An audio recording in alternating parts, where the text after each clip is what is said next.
Level 1. The recruit, you're 18. You signed the papers yourself. Nobody forced you. That's the difference. But standing in the processing line at Naval Air Station Pensacola, Florida, surrounded by 40 other recruits who all thought the same thing, I was made for this. You realize choice doesn't make it easier. Your hair is gone in 90 seconds. Your clothes go into a bag with your name on it. You won't see them for months. The barracks smell like floor wax and sweat. You sleep in a rack 3 inches from the man above you.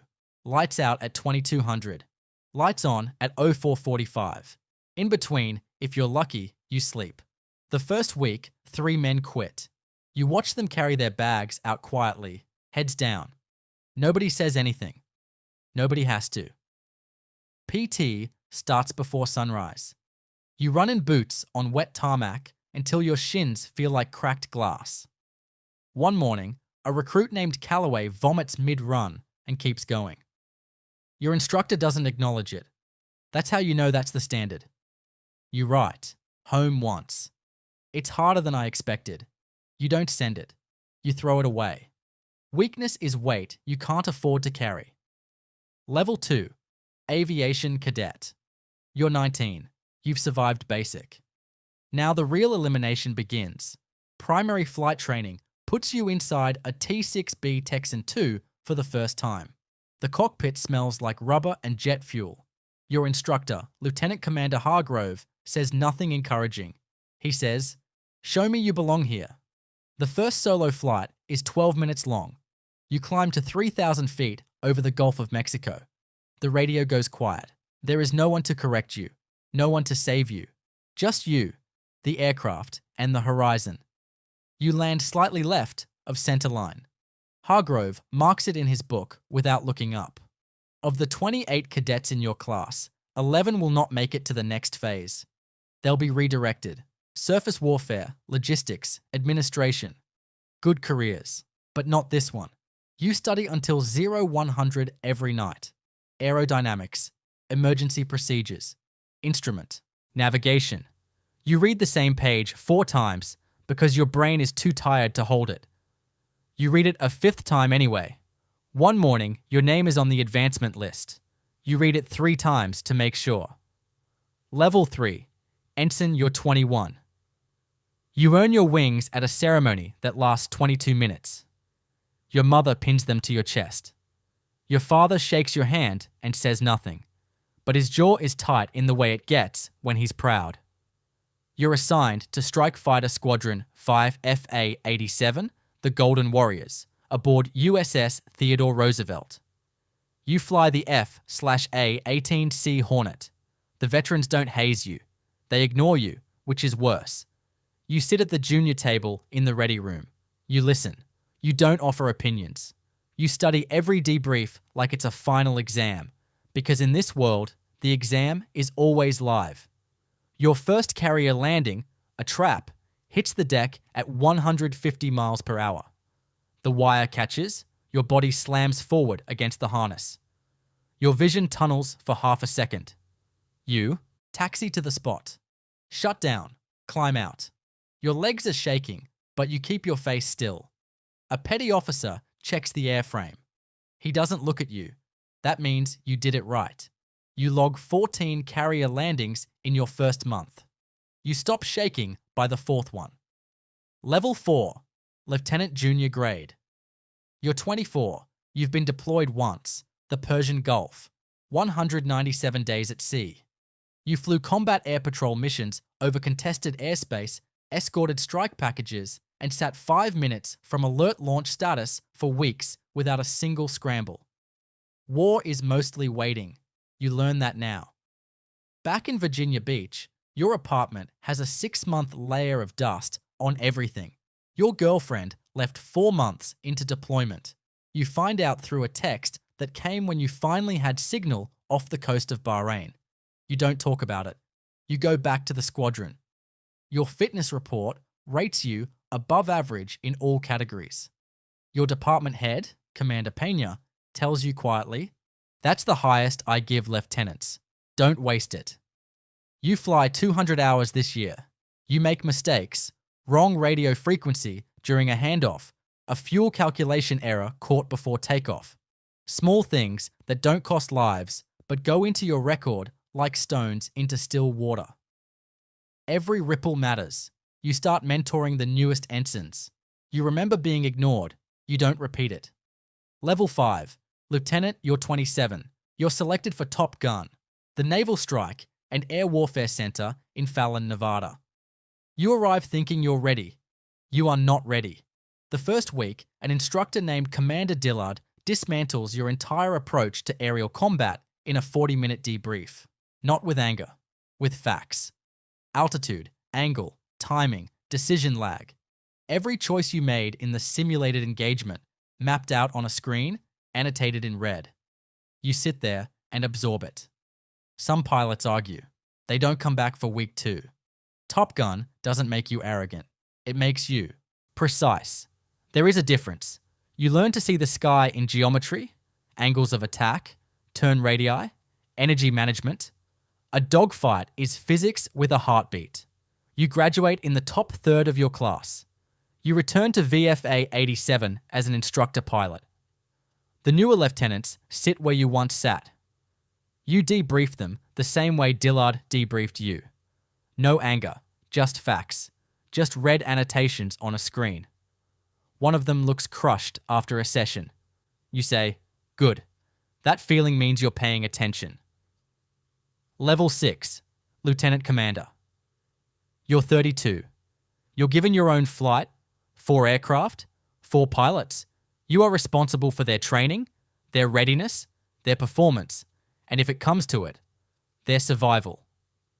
Your second deployment is different. The South China Sea. Tensions are not a headline here. They're a frequency on the radio, a contact on the radar, a fighter jet from the People's Liberation Army Navy that pulls alongside your aircraft 40 feet off your wingtip and holds position for 11 minutes. You don't flinch. You maintain heading. You report it exactly as it happened. Back aboard the ship, your report goes up the chain.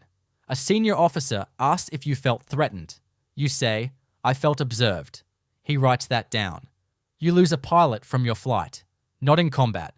Lieutenant Ramsey ejects during a night systems failure 60 miles off the carrier. He's recovered by rescue helicopter 38 minutes later, hypothermic but alive. You sit in the debrief until 0300. You rebuild the sequence of every decision. What could have been caught earlier? What you missed? You carry that checklist in your head for the rest of your career. Level 7. Commander, you're 37. You're given command of VFA 32, the Swordsman, at NAS Oceana. 24 aircraft, 300 personnel. A deployment schedule that begins in 11 months. Command is not flying. Command is people. You spend more time in administrative reviews, personnel evaluations, and maintenance briefings than you do in a cockpit. Some commanders resent this. You decide not to. You fly twice a week to stay current. It is the best 2 hours of your week, every week. One of your senior pilots, Lieutenant Commander Voss, is flagged in a routine psychological screening. High stress indicators, isolation patterns. You pull him from the flight schedule, not as punishment, but as protocol. He's furious. He doesn't speak to you for 3 weeks. You give him time. Then you put him back in the air when the screening clears. He flies better than before. He thanks you 6 months later. You prepare the squadron for deployment. You brief. You inspect. You push. You also listen. A petty officer second class tells you quietly that the maintenance bay lighting hasn't been replaced in 8 months and it's causing errors on night inspections. You fix it in 4 days. Small things. Every single one of them matters. Level 8. Captain. You're 43. You're given command of USS Carl Vinson, a Nimitz-class aircraft carrier. 5,000 personnel, 70 aircraft, and more tonnage than most cities have infrastructure. You stand on the bridge the first morning and look out at the flight deck. You've landed on this ship 112 times. Now it answers to you. The responsibility is not exciting. It's heavy. Every decision ripples outward across 5,000 lives. A policy change in watch rotations affects sleep cycles, which affects performance, which affects safety margins in every aircraft that launches. You think about Callaway, who ran through vomiting at Pensacola. You wonder where he ended up. A diplomatic incident occurs during a freedom of navigation exercise in the Taiwan Strait. A foreign vessel crosses your bow at close range. The deck erupts in radio traffic. You give 3 orders in 11 seconds. Calm, specific, irreversible. The incident is resolved without escalation. A week later, an admiral tells you, "Good handling." 2 words. In this world, that is a standing ovation. Your fitness report says, recommended, for flag. You read it once and put it away. You have a carrier to run. Level 9, Rear Admiral. You're 49. You wear 1 star now. You sit in rooms where war is a policy discussion, where aircraft sorties are budget line items, where the difference between a decision and its consequence is measured in months, not seconds. You miss the cockpit every day. You don't say this to anyone. You oversee Carrier Strike Group 3, multiple ships, multiple squadrons, multiple nations operating together in joint exercises across the Indo-Pacific. Coordination at this level is not instinct, it is architecture. A junior admiral on your staff makes an error, a misrouted intelligence summary that delays a response window by 6 hours. No lives lost, but it's recorded. You don't destroy him in the debrief. You correct him precisely, privately, and move forward. He becomes one of your best officers. You testify before a Senate subcommittee on aviation readiness. You choose every word the way you once chose every degree of bank angle, deliberately, with the full awareness that precision is the only margin you have. One senator asks if the Navy is ready for a peer conflict. You say, "We are prepared. We are always preparing. The two are not the same." The room goes quiet. You've been in rooms like this before. Silence means the words landed. Level 10. Vice Admiral, you're 54. 3 stars. Deputy Chief of Naval Operations for Aviation. You helped shape the procurement of the F-35C integration into carrier air wings. You've advised 2 Secretaries of Defense. Your name appears in classified annexes that will be declassified long after you're gone. You walk through NR's Pensacola one morning, an inspection visit, routine on paper. You pass the tarmac where recruits run before sunrise. A group of 18-year-olds is out there now. Boots on wet asphalt, shins burning, faces still and determined. One of them catches your eye for half a second. You recognize something in his expression, not confidence, not fear, just the particular look of someone who has decided. You don't stop. You don't give a speech. They don't need one. You know what happens next for him. The failed landings, the red annotations, the debrief at 0300, the deployment, the losses, the command, the weight that never leaves. You know because you lived every single level of it, and you would do it again. In the Navy, nobody hands you altitude. You climb for it. One rank, one sortie, one decision at a time.